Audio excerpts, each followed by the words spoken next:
Blow the whistle, you absolute tuner. Go on, Rudiger, get in there. Get in. Come on, just do something. Blow the whistle, referee. 98th minute, Mike Dean, what are you paid to do? You're paid to blow your whistle. Mute the flipping television and we move. Yes, guys, welcome back to another video. Welcome to the George Benson Football Channel for 6 things that we learned from Chelsea 2, Leicester City 1. This is a cup final in itself, and Chelsea had the minerals today. Chelsea had the bottle to get the job done, and we did it in an intensity that we have been calling for so long. You can see the Chelsea players now fist pumping each other on the pitch where I'm watching. If you guys aren't yet subscribed to the George Benson Football Channel, then I would love to ask you to do so. And if we can hit 10,000 likes for this episode of 6 Things We Learned, I will be a very happy man. Chelsea had a job to do tonight, and that job was to put to bed what was a disappointing FA Cup final where we don't come away with the trophy, where we feel as though we should have given more. The fans were disappointed, Tuchel was disappointed, the players, obviously, no one wants to pick up a loser's medal. It goes straight into the flipping loft in your house, and then you see it maybe when you show your grandkids in a few years' time. I lost that one, hopefully with a few winners' medals in there as well. But tonight, we were absolutely excellent. There were some brilliant performances out there. Yes, we made a mistake, which led to a Leicester goal, which made the ending of that game ever so slightly worrying for all of the organs in my body that still rely on me to function in my brain in order to work and live. But that being said, Chelsea did exactly what they needed to do. And for the majority of the football match, it kind of got towards a bit more like UFC towards the end, to be honest. But for the football match, we dominated things as we did at the weekend, but we were far more clinical. I say far more clinical. I still don't think we were that clinical, but the fact that we won the game and got this job done is everything. It means the world to each and every single one of us. We begin this 6 Things We Learned episode with a green box. I couldn't decide on my man of the match, so I didn't give a blue, but I've given a green to Tony Rudiger. And I won't just focus on the ending, which, as a football fan who likes to kick it from the sofa, even in Indonesia, just seeing Rudiger do what he did at the end was exceptional. But there were many moments in this game where I felt so confident with what Rudiger was doing. There was a couple of little flicks in the first half where the Leicester press of Jamie Vardy put Chelsea in sticky situations, but Rudiger plays those nice little touches or tries to play those lofted balls over the top, which is something I wanted to see Chelsea do tonight, trying to force Leicester as deep in as possible, but without doing the slow sideways passing. Rudiger was always looking to go forward. And then the key moment is the fact that he scores the opening goal. The fact that Chelsea went into this game at half-time with a score at 0-0, I'm not going to focus on VAR for too much, but I think we all know that the Timo Werner penalty was just a penalty, wasn't it, really? There's absolutely no doubt in my mind about that. Werner also scores an offside goal, and with his hand, which absolutely both of those decisions were correct.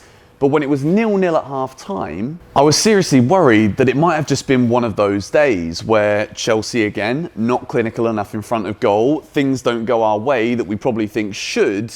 Do we have the minerals to actually get the job over the line? I've been shouting a little bit again, so I think the sore throat is back. But Rudiger's in the right place. He's always looking to get as close to the goal to not only put pressure on the goalkeeper, but if the ball comes his way, he's in the right place to just stick a knee on it. And he scores his first goal since he scored the 2 goals when I was back in bloody London when Chelsea got that point away at Leicester last season. I thought everything about Rudiger's performance tonight was exceptional. Yes, there was a moment where that ball's played back in, where he doesn't really push on Ricardo enough. Pereira on the right-hand side for Leicester City, who cuts it back for Perez. And my word, Ayoze Perez was awful in this game tonight, and how he doesn't even hit the target from that chance is bloody beyond me as I sit here on my sofa knowing I could have done better myself. But that being said, Tony Rudiger, all of the shithousery that he showed the Leicester players and the bench at the end was perfect. That is what Chelsea need. A player who is willing to know that you can push the boundaries a little bit to avoid getting a booking, but you need to get under the skin of the players of the opposition, particularly in a game like this, in moments like that where Leicester have got everything to play for here. This was a cup final for both of these two teams. It was such a big game with Champions League football at stake. And even though I'm a football fan who loves winning trophies. You know, losing that FA Cup final at the weekend was torturous. But knowing what it means to be in third place going into that last day with Champions League football next season in our hands without having to rely on beating City is absolutely massive. We move into box number 2, and I thought about this one long and hard because it was a Reece James error that led to Kovacic being dispossessed, which led to Leicester getting back in the game. However, I've put both Azpilicueta and Reece James in box number 2 together because I didn't really see the point in this until this match. What Thomas Tuchel has done with making Reece James the right centre-back and Azpi the wing-back is it enables us to still get the best out of Reece James going forward. You saw there were times in the first half where he progresses forward, gets shots away. So Reece James still has that licence to go because Azpi can stretch things wide, but it requires a lot less stress on Azpilicueta because Azpi knows that he's got the speed and the strength of Reece James if he struggles and he's in the attacking third and needs to get back but can't do so because he's not quite as quick as he maybe once was. So for that reason, and what I saw with this today, I think it is a very smart move from Thomas Tuchel for the future to be able to not only see the versatility of Reece James as either a wing-back, right-back, CDM, right centre-back now, but it's also able to keep the captain, who is a player who gives absolutely everything, and Azpi gave everything tonight again for Chelsea.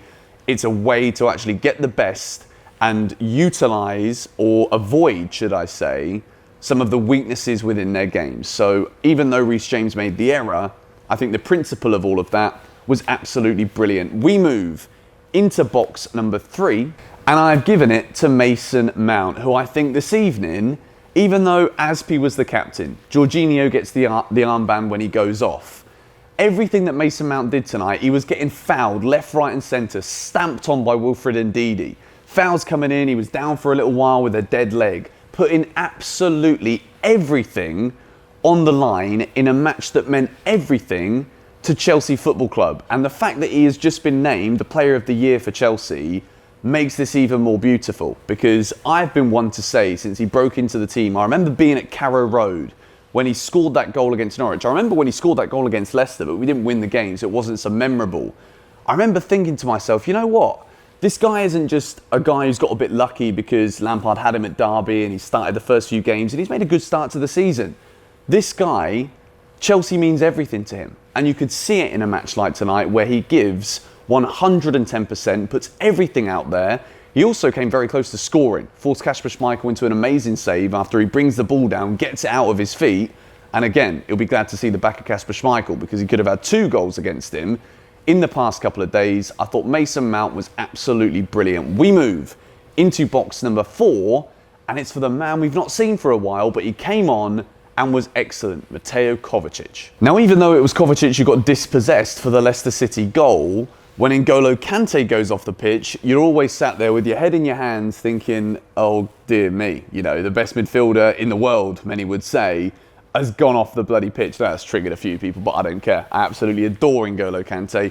Kovacic comes on, and again, there were times where he's in tight pockets of space, and even though Leicester struggled to get on the ball, they were putting pressure on the Chelsea midfielders, both Jorginho and Mateo Kovacic. And Kovacic is just like shrugging his shoulders thinking, there's 2 of you? No worries, I'll just do a little turn. One of you's going to foul me because you can't get close to the ball. Chelsea get a free kick, the pressure is off. And that is exactly what Mateo Kovacic brings to this team. He might have been out for a few weeks, but there was no rust in there from me. The fact that Reece James put him in the position to be dispossessed in the first place, not going to blame Kovacic for that one. It could have probably given it back to Reece James, who then could have hoofed it forward, but that probably would have required a little shout from his teammates. He's usually very good when it comes to spatial awareness, when he can turn, when he can carry the ball, and that really wasn't his fault, to be honest. So Kovacic, I thought, was excellent today, and we move into box number 5, and I've given it to Jorginho, who I don't think, again, it was his best game in the role that he was set out to play, but he gets the winning goal, and a goal that could be worth so much for Chelsea. It's not just worth so much in the financial sense. Winning any match with a goal is incredible, but in terms of how this Champions League football, if we obviously get the job done against Villa, which I believe we will, But what this means moving forward when it comes to looking at this talented squad, the money that comes, the attraction from other players that Chelsea might want to sign because we have Champions League football, this goal could end up being priceless. And in terms of the penalty itself, Kasper Schmeichel has had a wonderful 2 games against Chelsea, and I just thought, please, Georgie, don't do the hop, skip and jump. You know what he does? He gives me another little heart attack, hop, skips and jumps, gives Schmeichel the eyes, and even a goalkeeper as great as Kasper Schmeichel cannot keep that one out. Ice cold from Jorginho, converts it, and I thought that overall, it might not have been his best game again, but once more, he was trying to play those passes in, he made smart moves, passing it backwards or sideways or forwards, depending on what was necessary at the time. Jorginho gets box number 5, and we move into box number 6, and it had to be a green box. After the last week and the last 2 6 things we learnt videos, it had to be a positive to end this video. And the fact that Chelsea go into game week 38 in charge of our Champions League destiny means that although we still have that heartbreak of the weekend, we won this cup final and there's another one to be played at Villa Park, but Chelsea got the job done. And we didn't just get the job done. 2-1 is kind of flattering to Leicester. We dominated the match, dominated possession, dominated the attempts on goal. And I think it was everything that we wanted the cup final to be. You know, they gave everything out there tonight. Not a single player left anything out on the pitch. Pulisic was getting fouled left, right and centre. I think he could have done a bit more in the game, but again, when he's got the ball at his feet, he's so difficult to dispossess, and he won fouls for Chelsea, drew Leicester players in. Leicester players lost their temper a little bit at the end, as they should, because they might be about to fall out of the top 4 in the last week of the season for the 2nd season in a row. But this has been 6 things we learned from Chelsea 2, Leicester 1. A massive win tonight for Chelsea. As I said at the beginning, if you're not yet subscribed, be sure to do so. And as I always say in the build-up to every match, if you are not signed up to GBFC Selects, the link is in the description. There's £1,000 to be won every single match. Congratulations to the one of you who won today, and I will see you guys tomorrow with a brand new video. Get in. Come on, you Blues.